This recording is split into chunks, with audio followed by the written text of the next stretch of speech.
Hello, everyone. Welcome to another episode. Hopefully, my voice is loud and clear.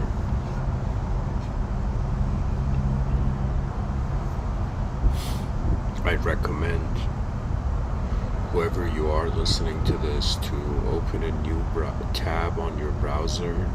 Go find, a nice ambient song and listen to this episode. I would recommend this song called The Monk by the Sea. And the artist is called The Monk by the Sea. The song is called Moon.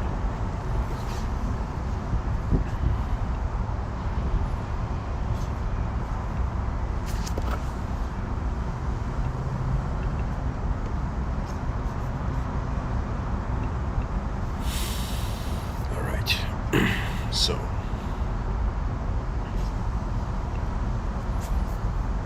tonight, in the presence of cyberspace, a human being will attempt to speak about the terrestrial, and extraterrestrial potential relationships of the species. For this episode, to be honest, I've done something I haven't in other episodes to this degree, which is I have not collected all my thoughts and I'm giving this talk. What I mean by that is that in this episode, I will be discovering as much as I will be sharing. So I'll begin with this, that an idea arose to me, an idea and a phrase, the child of the human species. And I have this view that just like you can look at objects from different angles,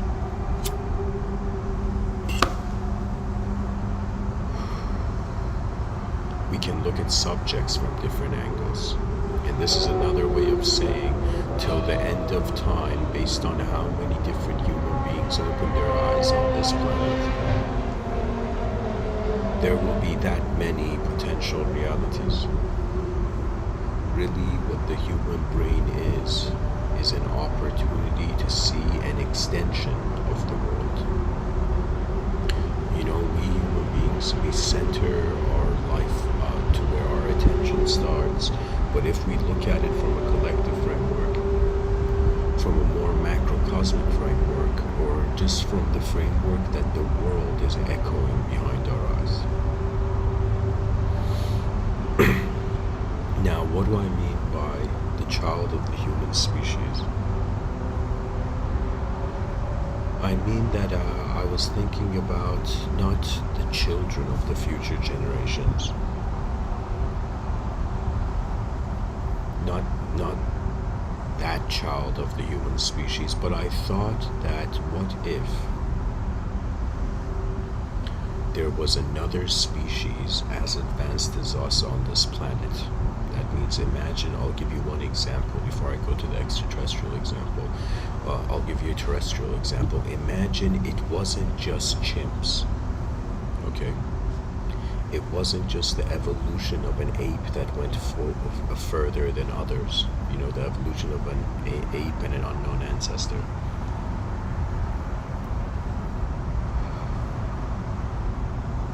But imagine that right now we had lions, or I'll make it even more animated. Let's say cats and dogs. They were walking on their two legs, and they were wearing clothing, and they were speaking, and they were as evolved as the human being, but a different organism.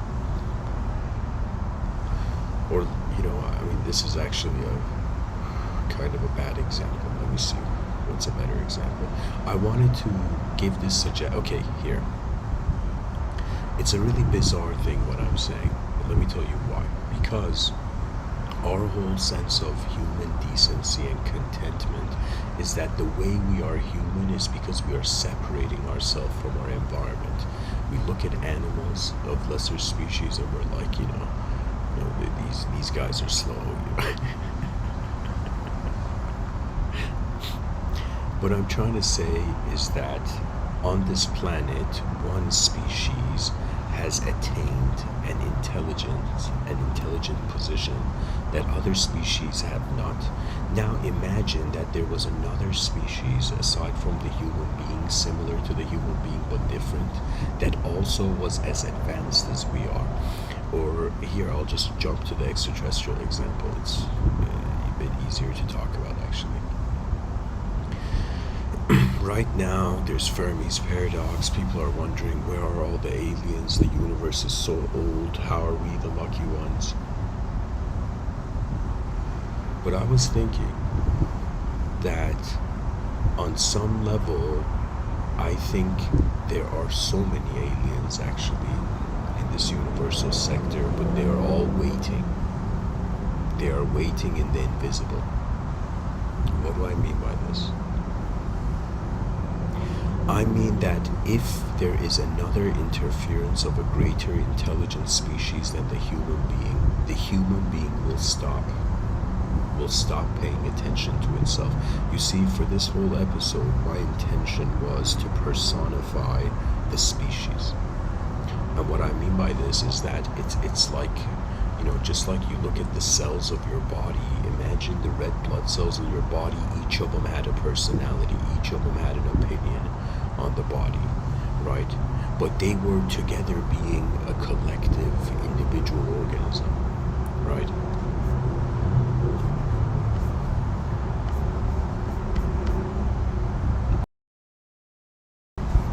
Can you imagine somebody who, named all their blood cells?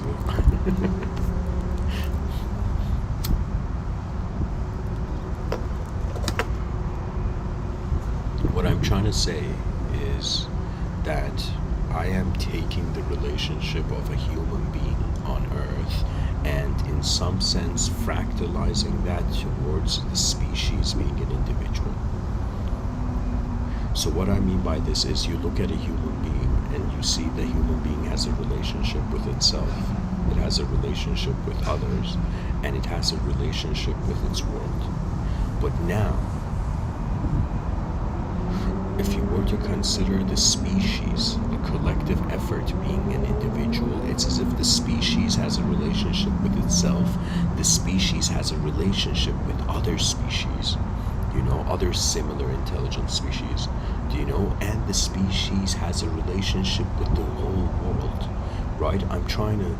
This might be bizarre, but it's like, I got a clue from it in my earlier talks, that everything in human society and culture needs to be made in the image of the body. Do you know? That means the educational system, it's like in the future, up to middle school, children are just going to learn biology. They're going to have, in the future, children by middle school will have like the medical professional level of awareness of biology.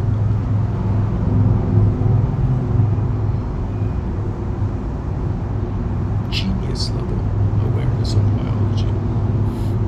And it's imagine by learning how your biological system, how the biological human body works, all the philosophies, all the doctrines, all the ideologies can be attributed to the body. That means you just have to learn the human body and all its functions, and that branches out into all the other fields in academia. What I'm pretty much trying to say is that just like we use letters to, in some sense, come up with words, and words represent concepts, I'm saying instead of, if we're going to have the biological body represent all ideological constructs, right? That's something I've envisioned is a smart approach to have in the future. But anyways, back to this whole trying to see the species as a human being, as an individual, right? So you look at a human being and you see that if the human being is alone, the attention goes inner, right? If the human being is with others, the attention goes to the others, right? And if the human being is alone in the world, its attention goes to how the world is being itself. If the human being is with others, its attention is not just going to go to how it's being with the world, it's going to go with how everybody's being with the world. Do you know? So imagine we have a human being. Let's say we have this guy. Let's call person A. And person A sees this beautiful woman, and person A falls in love with, let's say, person B.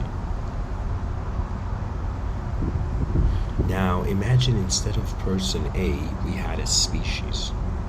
And when person A falls in love with person B, the attention that was going previously to person A's self goes to person B's self, right?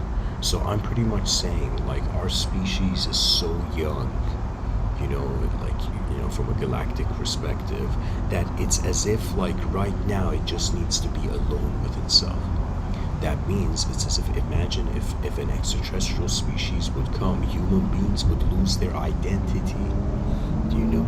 It's as if so many children will be born to just be researchers of that extraterrestrial species. What I'm trying to say is that when one is alone, their attention is pointed inwards to how they are being a self.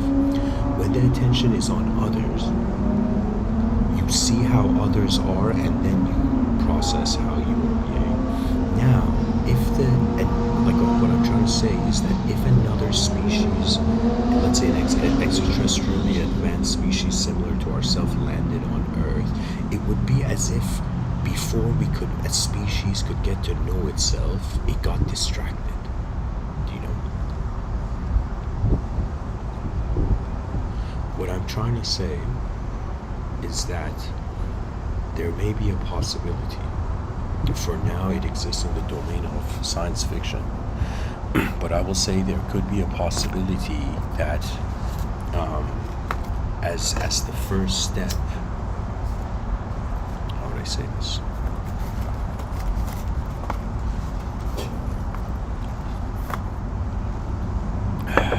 Imagine a child is born in the future. In my science fiction novel, I've written something about this. A child is born.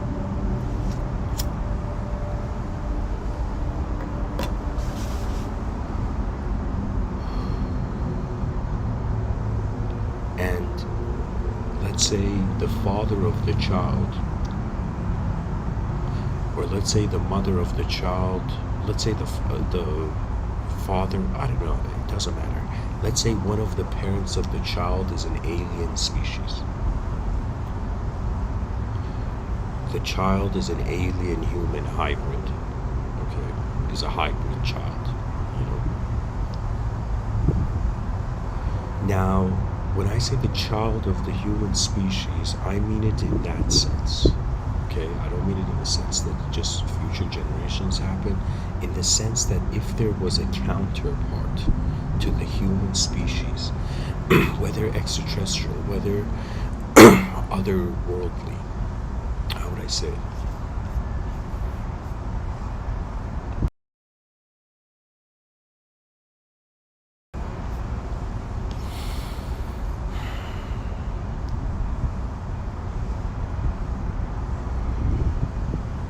Here in my notes, I've written a species that fell in love with itself in the void.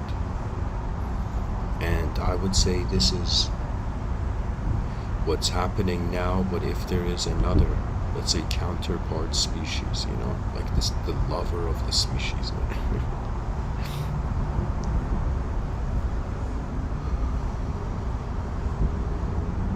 I pretty much see that life is all about intelligence awakening to a world, and then by activating itself and mobilizing in the world, it accesses new dimensions.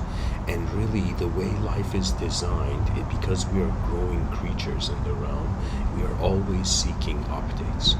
And when you think about a species that has been alone with itself, like it's like just like the yogis went into the mountains and meditated.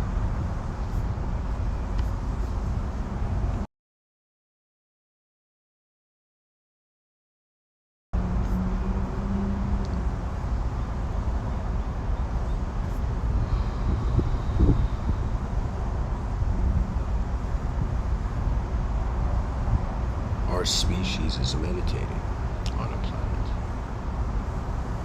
Just like, let's say, a yogi is sitting in a cave, closing its eyes, living as its mind before its body, moving as a mind rather than a body.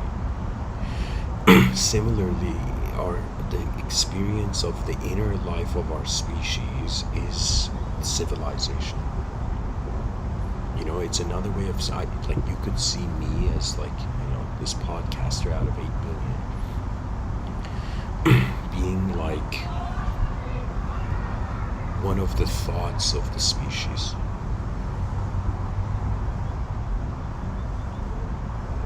It's as if we are still living in the imagination of a species that is alone in the cosmos. When the species encounters or comes into contact or establishes a new relationship with the possibility of other dimensions which hold within itself different ways that the world is happening. Like, we look in nature, we see so many different flowers. Is it too far-fetched to think that universes are like different flowers? Different dimensions flower differently.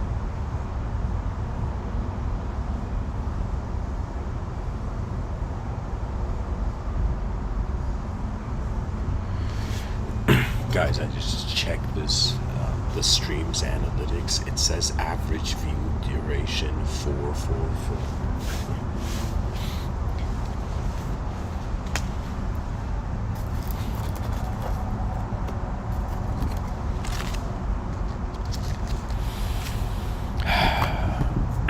You know, I'll grant this. You know, right now there's like one viewer. Bless your soul, whoever you are. But I actually think the less viewers this episode has, it could be better.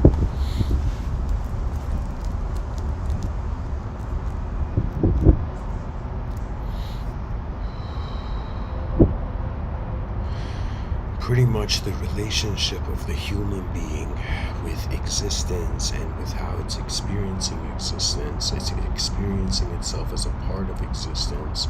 As it realizes it has a greater body of being, in some sense the species begins identifying as, let's say, as if there's a collective memory to our species. Let's say all rats have a collective memory, all birds have a collective memory, something of the sort. And it's as if right now our species needs to get over the individual, every man for himself phase, get into the get over the every species for itself phase, get to every planet for itself phase, get over that, and eventually reach a point where human intelligence has been so content with how it is existing alone in a world that in some sense it awaits the meeting. It's as if the greater dimensions are gifted. This is a good way of saying it. It's as if a door needs to be opened.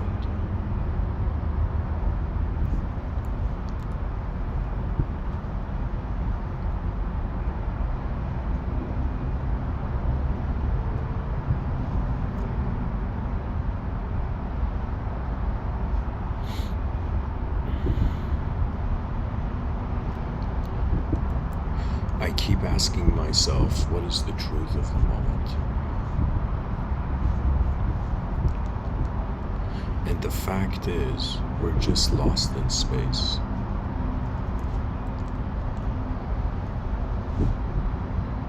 And what do you do when you are lost? You start where life is. You go towards life. It's like a person, you know, getting to see their own mind, and then upon reaching the edges of their own mind, they begin to see there are other minds.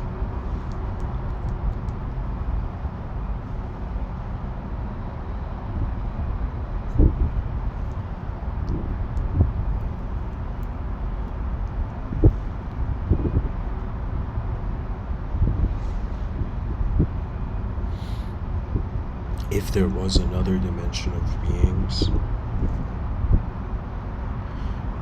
if there was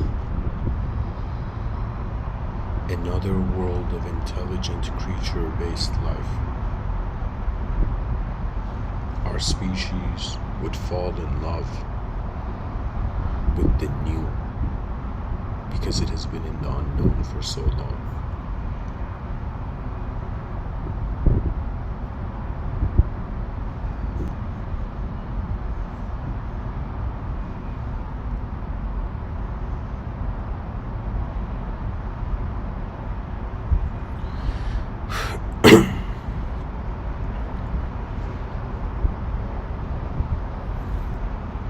The body is in time, the mind creates time timelessly.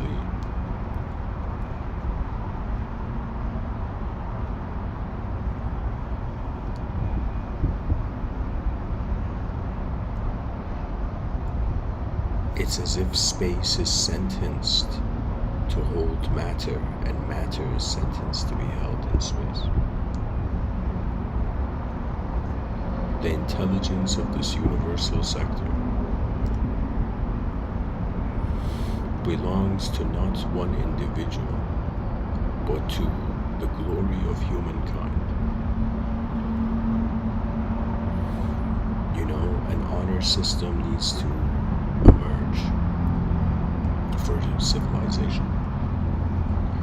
An honor system that, regardless of in what dimension it has been defeated, it immediately recognizes the opposite of its defeat is victory. You see, it's as if every moment of our life, if kept upon a dualistic axis,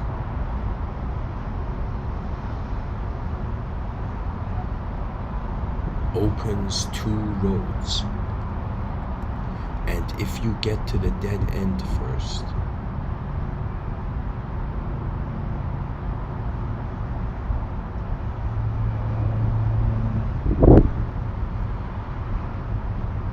the certainty of the other path becomes clear.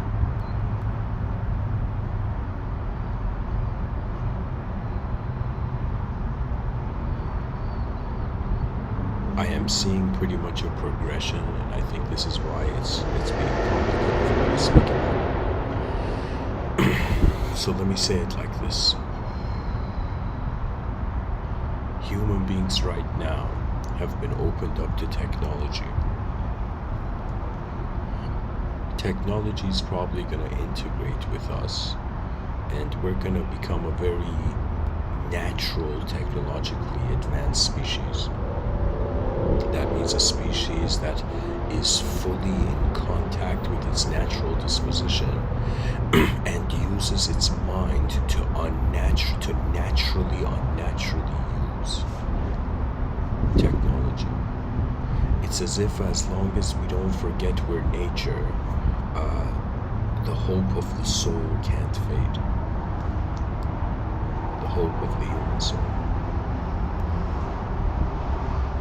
It's just additional dimensions, guys. You just see where life is, and you wonder about what can be added or taken away from it. How can it be divided? How can it be multiplied? Really, when I look at philosophy, it's bound to this. The conception of form is the separation of space in between the form.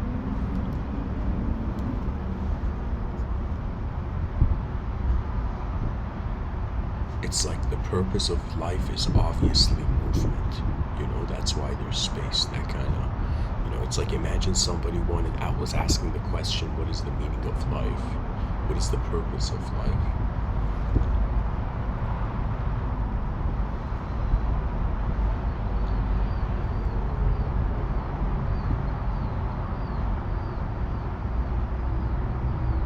And when they said life, they were speaking about the life of the world. So it's as if asking, what is the purpose of space? What is the purpose of time? What is the purpose of shape? What is the purpose of color? What is the purpose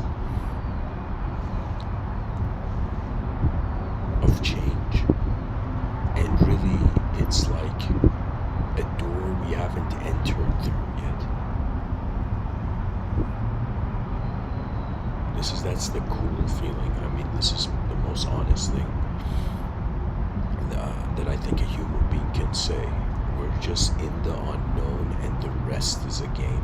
It's a game we play.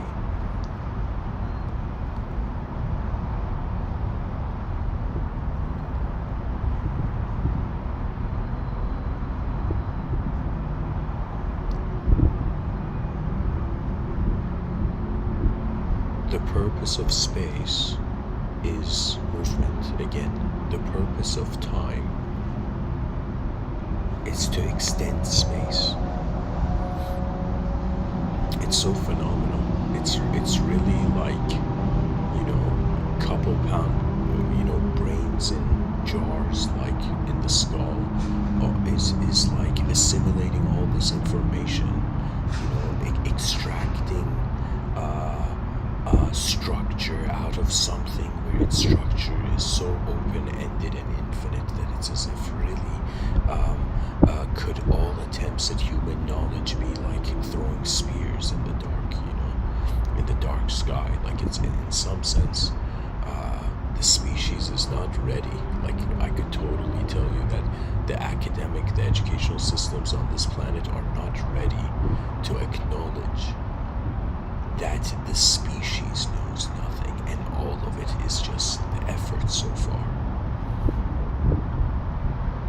When I wonder, like, I will tell you, I write science fiction, and I really enjoy it. It's one of those things where I was like, the moment I realized a person can design a universe on paper, I will tell you that there's a joy to writing science fiction, because the joy of science fiction is the probable or potential progression of what we're experiencing now.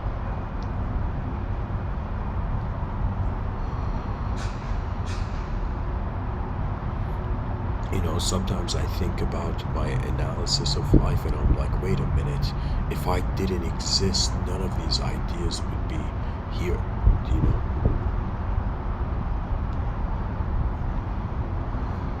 When you look at nature, like, you see no other species wondering about the purpose of life, really.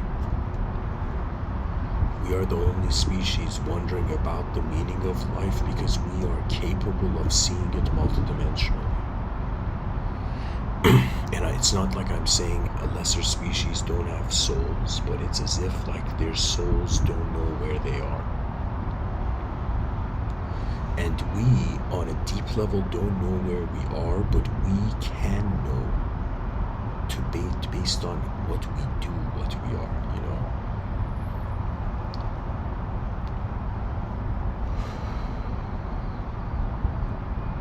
The child of the human species will be an attempt at immortality. Either it will be extraterrestrial integration, either it would be technological transformation.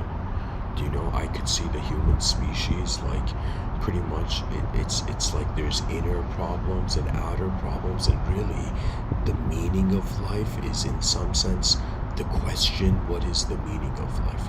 It's like that's the hilarious thing. I will tell you, if the concept of a question, like the ability to wonder about things from different angles, if this was not permitted, imagine a civilization where nobody could ask the questions. It's as if the freedom for the body is for it not to be shackled to the environment, and the freedom of the mind is to be free to create in the environment. It's like if you fast forward the world in your inner realms, like the civilization 1.0 I call it right now, and you fast forward, let's say, a couple 100 years, you would see a species that has existentially found a contentment with anything that we deem unnecessary. So what I'm trying to say is that the maturity of the children that will be born, let's say 400 years from now, It's as if they have experienced the absence of suffering for eons. Like, and imagine, not for eons, what am I saying? Like for, let's say, 200 years. They will pretty much be free human beings that, beyond personality, observe how their biological intelligence happens. You know, there is something where there are rhythms in the world which a person can tune into, and when they tune into, they happen with the moment.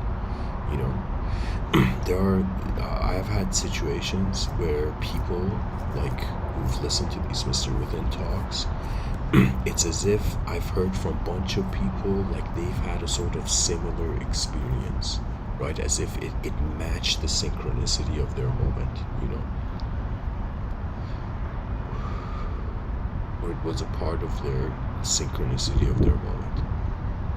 And you know, after noticing that, I was like, man, it's just the earth, you know?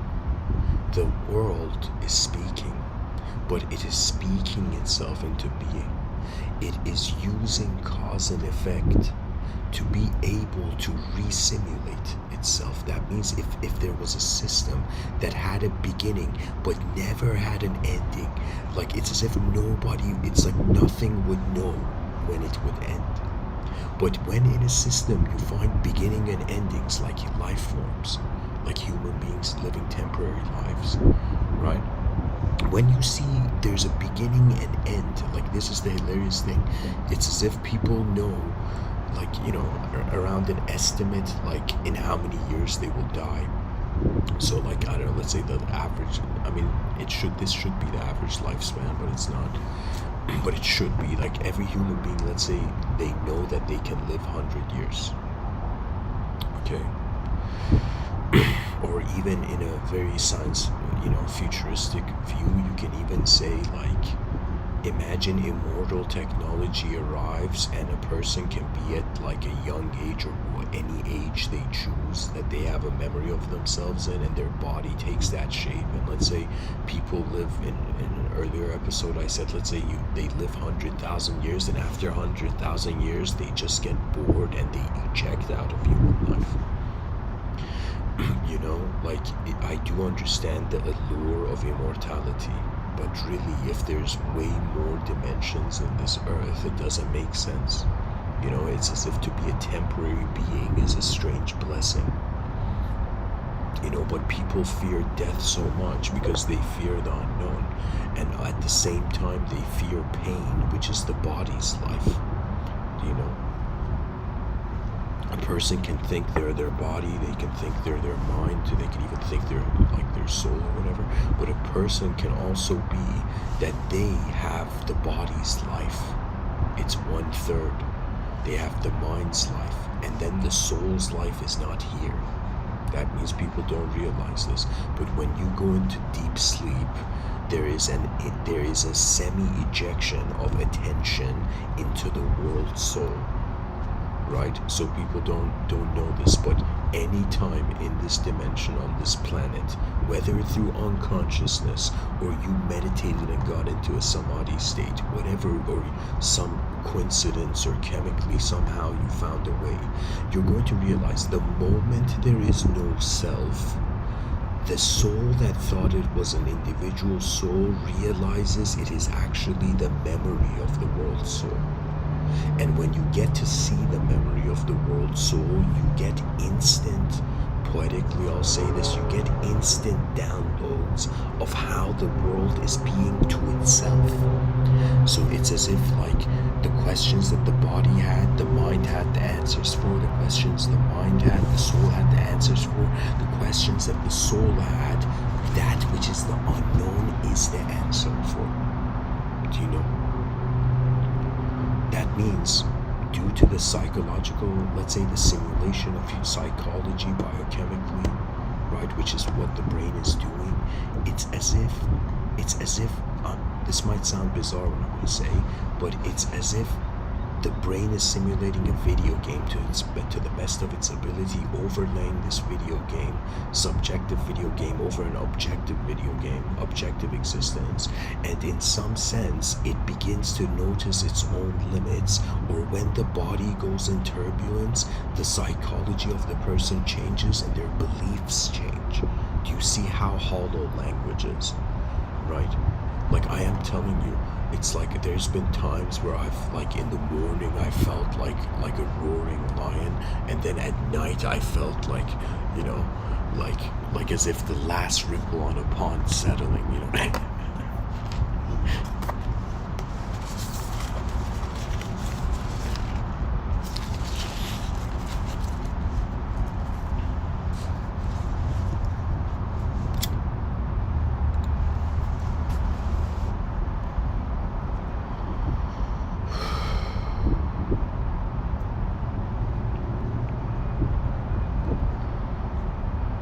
It's honestly very mysterious, but there are clues.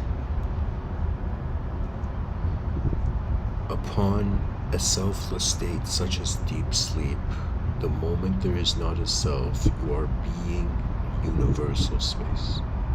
Now, when I say we are being space, this is so hilarious because it's prior to birth. So it's as if, imagine space is eternal and matter is temporary, ever changing. Now, a being in the world is wondering what it is, and it notices that the body, its physical body, is like the wax of the candle. Its mind, which is creating the glow and the shadows on the wall, which is the meaning of culture and society.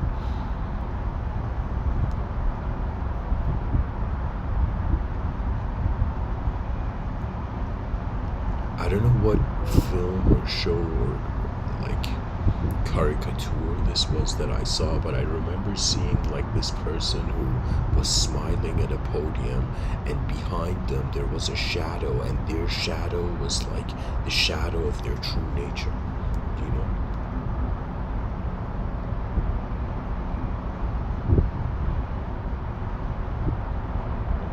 There has never been good or bad people on this planet. There has just been bewildered creatures and those who have understood that the greatest victory is the calm in the storm. Karma is a storm. Samsara is a storm. You know, that means, you know, sometimes I get intense in these talks, but I'm telling you it's because of the existential situation. You know, sometimes a person can feel taunted by others. They can even, let's say, taunt themselves. But when it comes to, I would tell you this, when it comes to the world taunting you, you know, this is a strange thing about life. And I would even say about how the Abrahamic story of reality has entered the, let's say, the minds of people. It's as if truth had a conflict with itself. It's as if, imagine there's a God. This is a theological view I'm sharing. And of course, these are my views, you know, I don't know how else to say. But imagine that there's this God creates angels, and then this God comes to create something else, and then the angels, which are God's creation, which are another way of saying God in like a different form, right? That angel rebels, and believe it or not, this may sound very strange and like ridiculous what I'm gonna say, but the archetype of the fallen angel was the conscience of the creator. Do you understand? Like when a human being gets into a situation or emergency, or they do something, it's like their conscience visits them. You know, it's as if, let's say, somebody does something that's so wrong that it's like their conscience immediately scolds them. You know. Now imagine the conscience of the creator being a self, being a sort of self-conflict. I don't know how to say it. It's as if God made the human being but didn't feel it was incomplete on some level, its creation. So like, this is bizarre what I'm saying, because really, from the Abrahamic sense, God should not be humanized. Okay, God is of course, and like the inconceivable, the word God is a metaphor for the totality of the inconceivable universal intelligence. But when I'm talking about the creator, it's because we as human beings have no choice but to start off understanding what the human being is and then correlating everything to it. It's as if it's personification is the first lens that a human being that the soul looks through poetically. Now, this notion of an incomplete creation and the creator's conscience causing it to, in some sense, test its creation, just like an inventor testing its machine, testing the device that he's invented,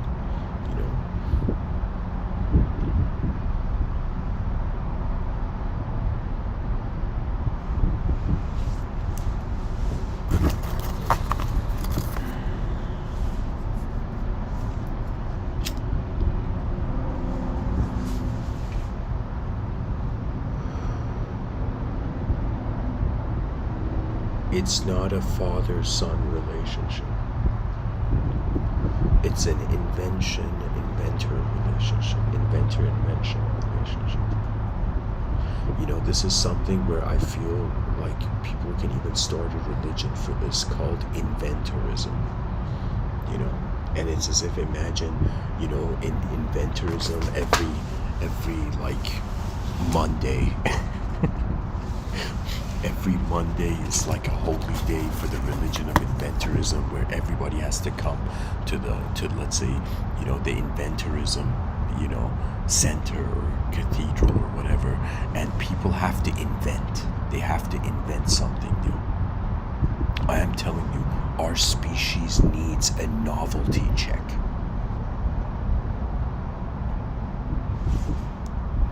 That means this might be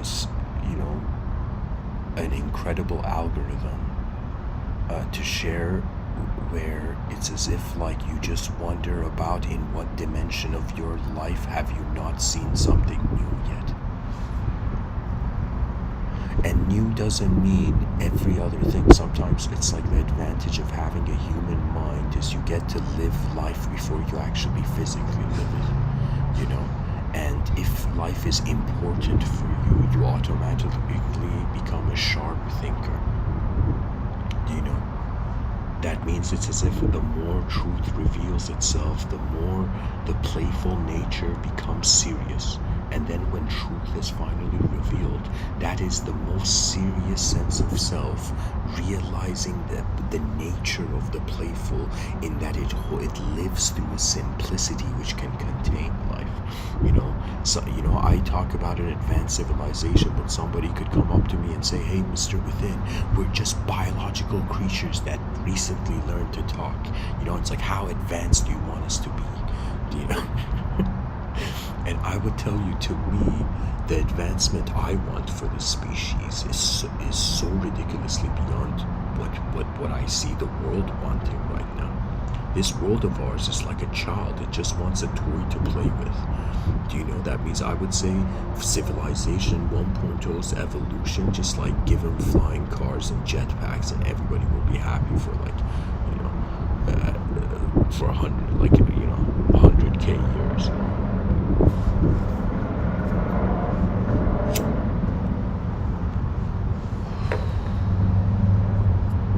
Civilization 2.0, the advanced civilization I've witnessed in my inner realms, it is a fearless civilization, and it counters its fear by creating a new spectrum, a new value system where compassion is the hardest, is the highest elevated status.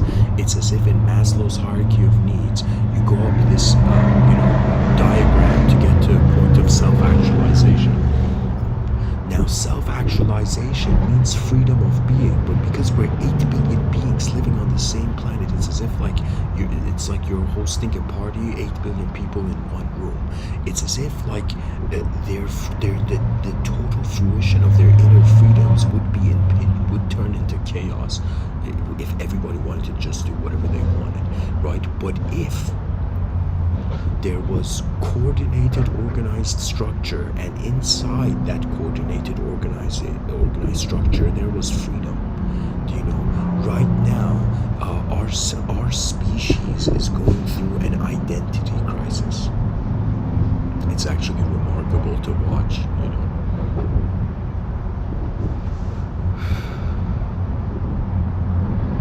If you're ever in Canada, go see the Niagara Falls. Like, that's something remarkable to watch. But if you're ever on Earth, it is so remarkable to watch how nature extends beyond itself to make the unnatural natural, as it realizes its eyes are in space, not what's in it. Dear listener, maybe no one has ever told you this, but no one like you has ever existed on this planet before. And you have entered in this lifetime. Now, you may be a Buddhist right now listening to me, and as a Buddhist, like, let's say you know, like, I don't know, like the Buddha knew all his past reincarnations, you know. But really, when you realize all the memories that the human being has accumulated, like I was born in 1991, in all these years, everything I've accumulated has just been in that 30 years. That means it's as if the greatest geniuses, based on their lifespan, were just witnessing a fragment of how vast this cosmic activity is, right? And we don't even have the audacity as a species to be like, yeah, we don't know what's going on. You know, let's find smart ways to figure it out collectively. Rather, people are like, no, I got the answer. You know, come and join this, come and join that. And honestly, it's like a species is playing dress up. Do you know? It's honestly, that's what's going on. Like, there's such a seriousness that could just be a massive wave, right? It's as if, imagine, you know, this glowing, like starlight level glowing being just landed on Earth and decided to run every street of the planet at a ridiculously fast speed where people could see it, but it would be just like for a few seconds. And it was as if let's say this extraterrestrial wanted to run on every street on the whole planet, and it had started. Do you know? And let's say in 2 hours it has done it or something, you know?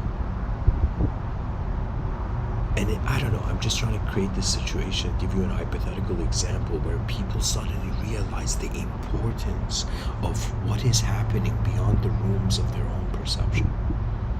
And it's very challenging, let me tell you why.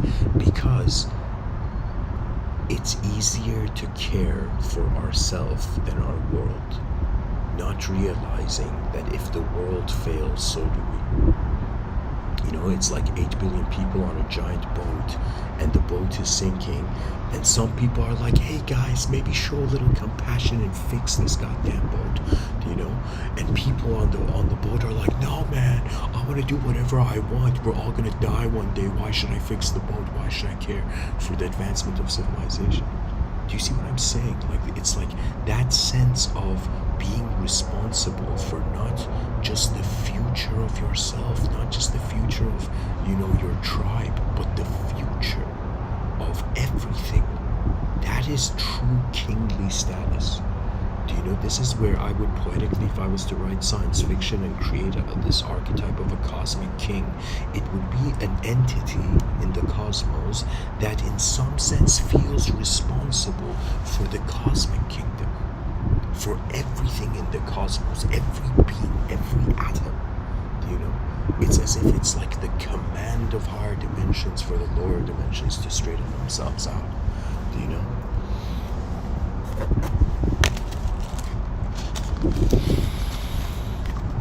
Anyways, I guess I'll end this episode off in a little bit.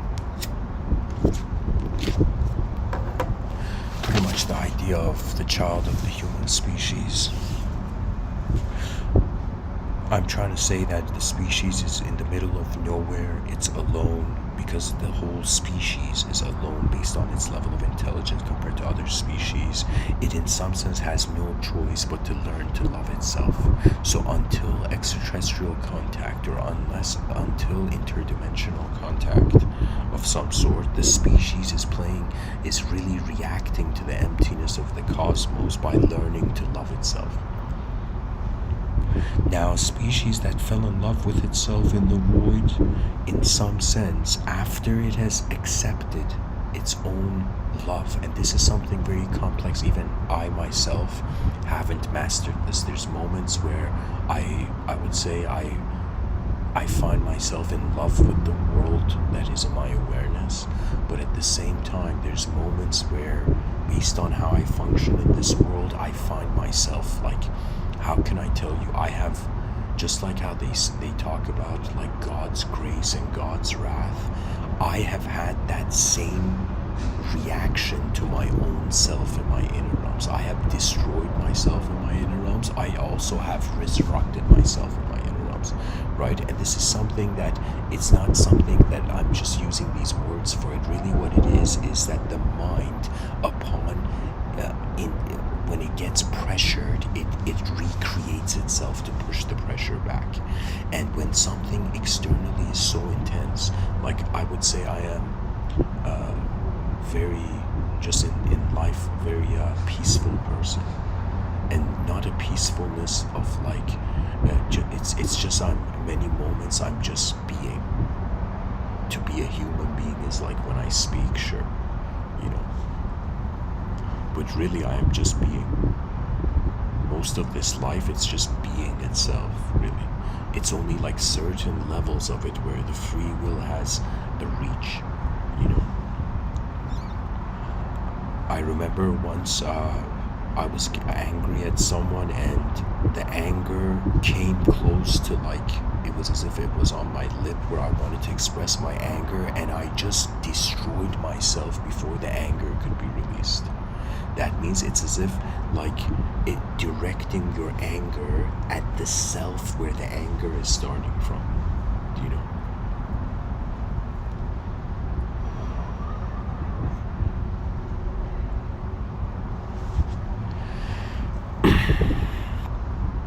You know, our species could fall in love with an extraterrestrial species. It could fall in love with a parallel future dimension of itself, you know. And when I say love, love is another way of saying that the same greatness you see to your soul, you are seeing in the soul of another. And when you, let's say, find, in some earlier talks of mine, I said you find the love of the species, that is when you realize in the background of every human being's psychology, they are confronting a reality where energy levels change, and eventually this energetic form that we're in, this life form we're in, the form dissolves into the life force. Right now the life force is moving through the form. And there's so many levels beyond this, by the way. When I say levels, I mean that Earth is like, you know, imagine there's 7 floors in an elevator. Earth is ground floor. And in this lifetime, when you get into the elevator, that's when you actually experience existence selflessly, to realize your whole awareness of the moment as being the world. That is really the access of life. The access and the axis.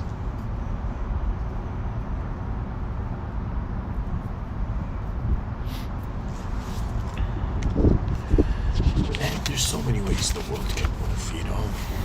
The cool thing about this life is that you get to strategize, then it happens. And it goes forth. Honestly, like the other day, I was just having a thought to myself where I'm like, no way, there's gonna be a moment where I don't exist anymore. It's like, what do I do then? You know, it's like, who is there even to do anything? You know, is it just materialistic nothingness that's like super boring, right? It's as if like, why should there be intelligent life just for all of it to go to waste? You know, to me, an inventor calculates. You know, and if the origin of the realm had a sort of inventor beyond the conceivable, an inconceivable, like Earth is an conceivable invention of an inconceivable inventor, religiously actually, you know. And so it's like the inconceivable inventor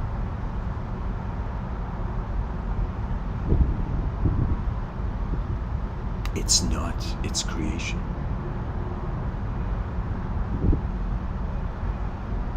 You know, this is very remarkable, but I predict after, like, in the next 1,000 years, the species is going to realize that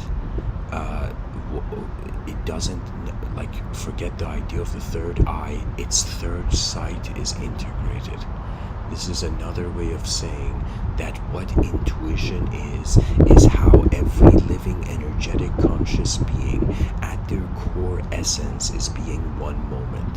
This is the remarkable realization of life, that what is an individual soul is just drops in an ocean. That's it. The ocean's purpose is to be, it's like, what's the purpose of the macrocosm? It's like for it to have a microcosm. What is the purpose of the microcosm? To, you know, be a part of the macrocosm, you know. And this can endlessly be applied. Like, the way the mind works is that if in the outer realms it's limited, in the inner realms it's attempted the limitless. All that I ask, you know, from the listeners is to wonder about their own eyes again, and to not fear if they notice and realize that they don't know what is looking through their eyes. This is the initial point of finding contentment with reality. The moment you can be present as the unknown, everything becomes known to you. That's the nature. But if you are present as the known, if you're like, I'm this kind of self in this kind of world, then it's as if all the additional dimensions are in the collective unconscious and they're not being allowed in consciousness. It's as if somebody thinking like, you know, orange juice is bad, and then, or let's say somebody thinking like ice cream is bad, right? And then or what's a better example? It's like somebody thinking like a cell phone is bad and then suddenly seeing what it can do. Do you know what I'm saying? It's like a land, our brains are like, you know, the human mind is like a lantern, and the awareness as the whole moment is like the soul that's holding the lantern, running in the unknown. You know, in a known forest we're finding unknown dimensions, you know, uncharted territory of human perception. There's so many. I shouldn't say there's so many. There's so much not discovered yet. There's ways that we're living now that the future generations are going to look at us and be like, yo, I can't believe people in 2022 live like that. You know, they're going to talk like that. You know? And so, you know, to save our own embarrassment for the future, our greatest advancement is their greatest honor. That means if the future generations look back and they're like, okay, at least our ancestors tried. They tried to see what their best outcome could be, right? It's as if the strength that the future commands from you before you can deny it in yourself.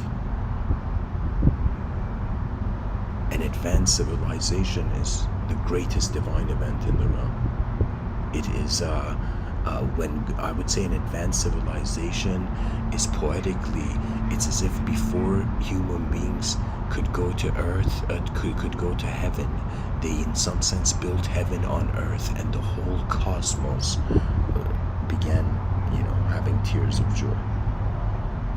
A species that understood its own value while it's alive. Like, that's it. And it's bizarre because the civilization, the society could be so much more advanced and considerate right now. Really what it is, it's as if like you have to walk towards civilization. An advanced civilization would walk towards you because the advanced civilization's effort is to find the greatest ideas on the planet and instantly apply them. That's it, right? And so the child of, the human species, whether we transition beyond the technological future and there's extraterrestrial, it's as if suddenly we have neighbors, Can you imagine, like, there were 2 planets that had species on it? So imagine, like, Mars had beings on it, and let's say all the planets had civilizations, like, living on it, similar to Earth, and it was as if we all decided to, create a giant, football stadium in outer space, and the greatest players of each planet began to, play a football game or,